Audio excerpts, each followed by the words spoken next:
Tasavvur qilinglar, agar 2 million kishi bir vaqtning o'zida qo'lma-qo'l ushlashib qancha masofani zabt etishi mumkin?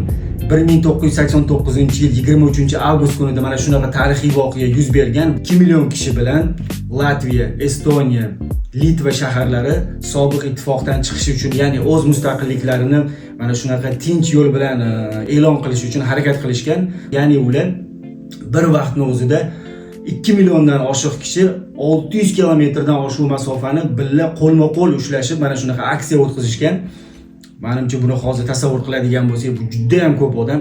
Agar 600 kilometrlik masofa qatgacha deydigan bo'lsanglar, bu menimcha Toshkentdan Buxorogacha 600 kilometr masofa bo'lsa kerak. Tasavvur qilinglar, shuncha odam qo'lma-qo'l ushlashib bir maqsad yo'lida, ya'ni mustaqillik yo'lida harakat qilyapti. Yaqinda mustaqil O'zbekistonni 35 yilligi bo'ladi. Bu bayramni kutib turibmiz. Hammalarni kelayotgan mustaqillik bayrami bilan tabriklab qolamiz. Sog' bo'linglar, salomat bo'linglar.